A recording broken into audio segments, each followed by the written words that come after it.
Hey, what's happening, guys?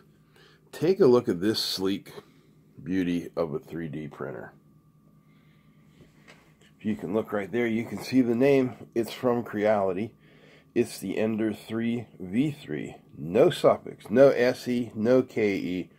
I guess this is its final form. So it is a nice form indeed. Look at that. The entire gantry portion is some die-cast alloy with nice rounded corners. The thing looks very nice. The base also the same alloy, and this appears to be the screen that they're using in the enclosed printers, the K series, which is nice. This is a really nice, about a 4.5 inch, so full color touchscreen. Assembly was super simple. This entire one-piece gantry just slots down into the base. 2 screws here, 2 here, and I'll show you on the bottom there are 2 on each side as well.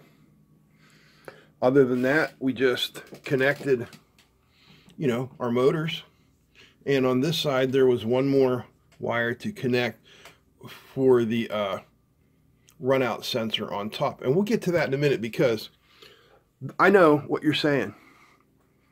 Yeah, it's another Ender 3. So what? There's something really different inside this printer. The original 3D printers were what were called the Cartesian printers. You have your x-axis going across, you have your y-axis going this way, then you have your z-axis going up and down. And they all work on their own.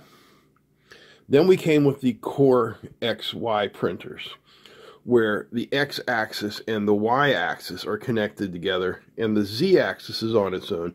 And those are what you see in the enclosed printer, where the print starts high, and then the bed simply moves down as more material is deposited on it. Well, this guy here is Core XZ. Therefore, the Y is its own, but the X and the Z are connected together through belts. Let me turn this thing around. We'll get a look at the back side of it. Now, just about everything you're going to see back here is really unique on the Ender series of printers, and most, if not all, bedslinger printers in general. If you don't know what a bedslinger is, that means it moves the bed forward and back as opposed to up and down. So here we are, we're looking at the back. You can see we have a motor here on the right side and a motor here on the left side. And if you look at the belts that go up, you can see they all crisscross and go together. That is the Core XZ motion system. They're all connected up like that and work together. You can see our thing there. When you come up here, what you see is a really unique belt tensioning system. There's no user adjustment necessary. It automatically tightens the belts.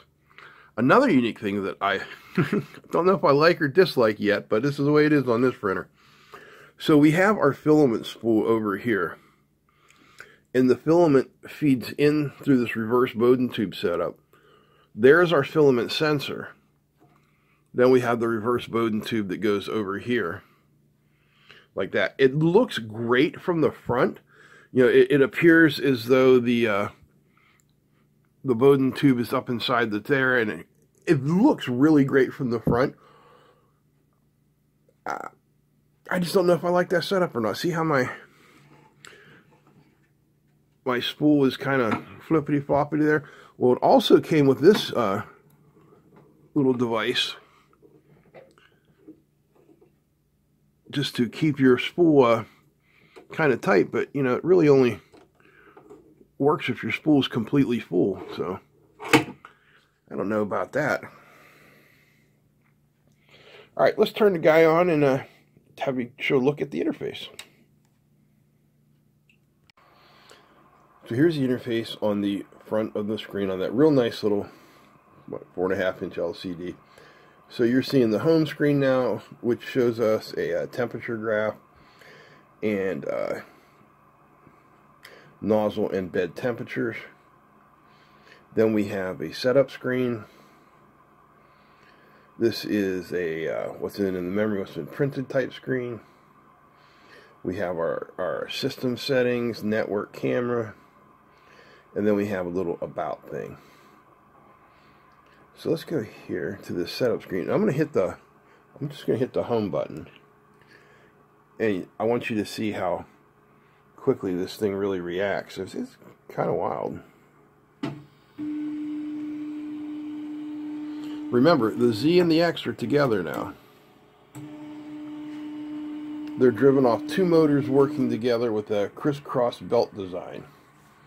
I looked up this Core X Z-Motion system. It says it was invented by a MIT Media Lab, so I don't know. Guess they know what they're doing. Now let's set our Z home as well.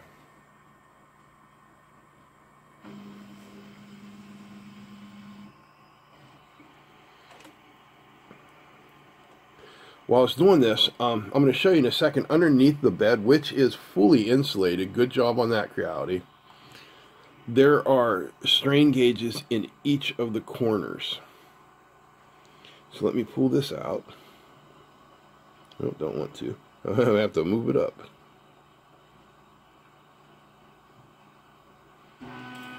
There we go. All right, let's do this then. Wrong way. I'll get it out, hang on. Alright, there you can see up under here we have strain gauge there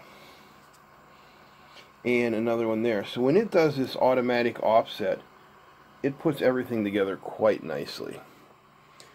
It does this without any user interaction on the first boot up of the machine. It just simply gets itself together and pulls itself up by its own bootstraps. If you take a look back here on the back of the bed, you see that little line there of filament?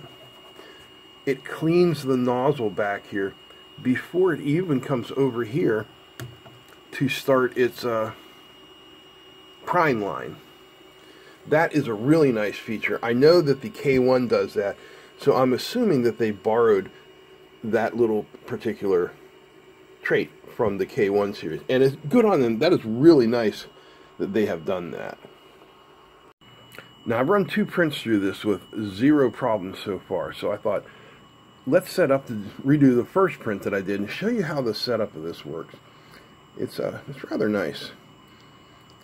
So let's see what we got here. Creality. We'll do the 13-minute benchy just like I did before. So you can see it'll be set the bed for 60 degrees, 220 on the nozzle, and it should take about 13 minutes. I'm going to leave the calibration off because I want to see how it's going to do. It's already been calibrated. So we will hit print here.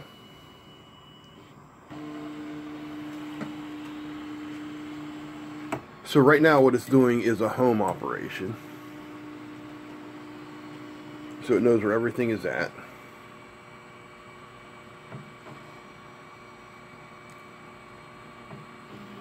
Home all the axes.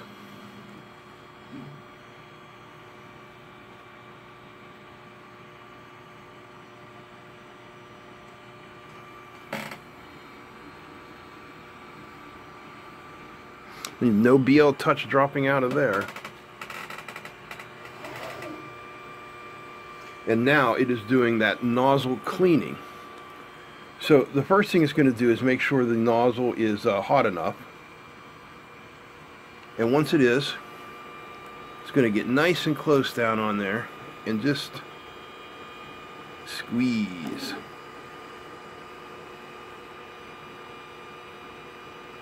Which is nice. If you have anything stuck around your nozzle, not something on the edge of the nozzle, this thing is going to do a real good job of taking it off, so that when it comes over here next, you can hear the cooling fans have come on. Yeah, so that when it comes over here next to do its prime line, there's not going to be a lot of pieces hanging on. So we're still heating up there. Bed's climbing to its 60 degree. It takes a minute, but it holds it quite nicely with all that insulation underneath the bed, which is, you know, a modification that people have been doing to their printers for years. It's great to see a manufacturer adding that now. Okay, there goes the nozzle cleaning again.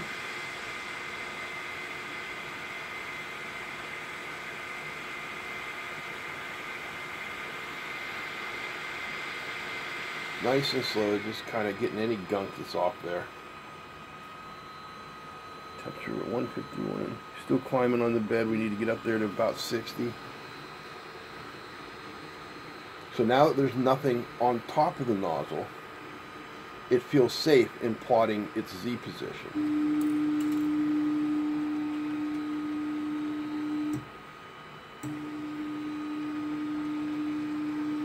And that's what it's doing here. The only thing I don't like about that is it seems to be yanking quite a bit of filament off of that spool over there. I don't know why it's like that. I really don't like that design.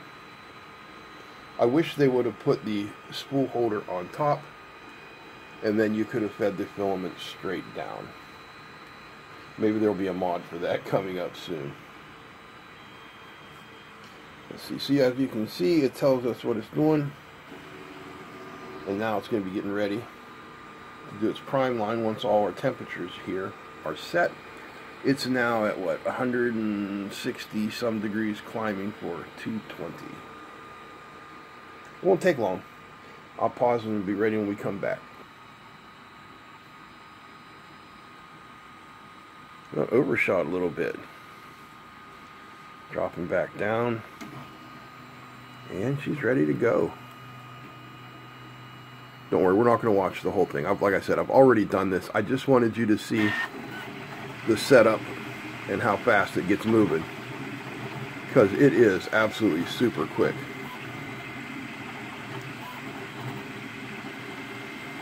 Now, if any of you guys out there have a K1, is this what the screen looks like? I assume it does. This one did come with the rubber feet, thank goodness, because it is moving and is shaking and stuff is going just about everywhere. Alright, so like I said, I'm not going to make you watch this whole thing. Let's see what it looked like when it was done 13 minutes later. Alright, while we're waiting for that to finish printing, I thought let's just pop on over to the Creality's webpage here. $389 is the price on this guy. We have the Core XZ for 600 millimeters per second. And it is really nice die-cast metal parts. That's really cool. Drop down below here. There's kind of a view of their extruder. You see, it, instead of having a spring like most extruders, this one either locks open or locks closed right there. Is it good? Is it bad? I don't know. Let's see what else. They got that tri-metal quick swap nozzle. Yet another nozzle to buy. That's all I have to say. Here's some form. 600 millimeters per second, 20,000 millimeters per second squared, max acceleration. Yeah. We come over here to the Core XZ kinematics. You can see how we have these two motors, and the two belts are each connected together. I mean, yeah, there's a lot of physics in that. That's why MIT invented that, and not some guy on the outskirts of Pittsburgh. This is the automatic belt tensioning system here, and it should give you a very stable and hopefully perpendicular Z, or yeah, x-axis, you know, to Z. Should keep it perpendicular. At least, you know, that's what they're claiming. 0 to 300 degrees in 75 seconds. Yeah, that nozzle gets hot quick. The bed is not so fast as the nozzle, but it's still pretty quick. So here's the structure of this new nozzle thing we have here.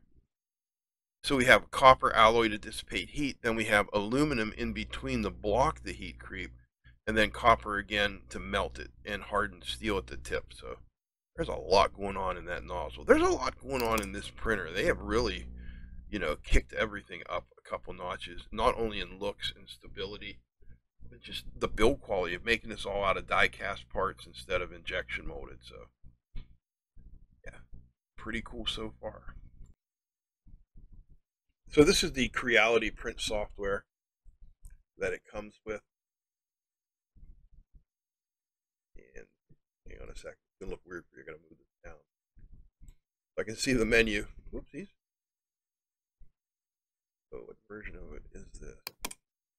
This is Creality print version 4.3.8.7021. That's where that came from. And it's a really simple slicing program. I mean, there's nothing, there's nothing really remarkable about it. Comes with 3 built-in profiles, the high quality, and normal. You have to tell it which nozzle you have out of the 4mm nozzle. Now here's something I really don't like. And if I'm making a mistake here somewhere, I'm missing something, I apologize. So let's just slice this just for fun here. It'll only take a second. There we go. And let's say I want to send this over, the LAN to the printer. So I can say LAN printing. Yeah, this is what I want to print. Confirm, boom. So here we are. And you can see, here's my printer. And here is my IP address. And I can even copy the IP address. I'm going to launch a web browser here. And I'm going to paste that IP address in here. And that's what I get. 404, file not found. Why, Creality? Why did you do this? I don't, it makes me angry.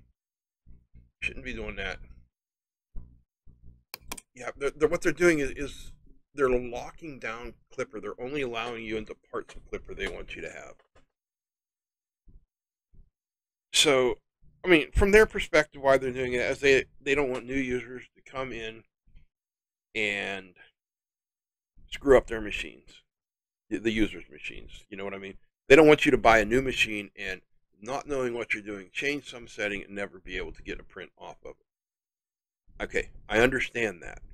On the other hand, people who have some experience want to use the features that Clipper has made available to them. So I don't know which way to go. I don't like it for me, but if you're a new user, maybe. So anyway, what we can do is we can click on this details tab here, and this is all you get. You have your printing information because there's nothing here. You can do a little bit of printer control. This is all the control of the printer they are giving you. You can home your X and Y axis. You can home your Z axis. You can move them around a little bit by that much. But you can see there's no way here to set your offset. There's no way to run a bed mesh. And why would they give you object deletion if they're not going to give you the rest of it to use with it? I don't know. They just seem like bad choices to me. I don't know. What do you think? Let me know down below.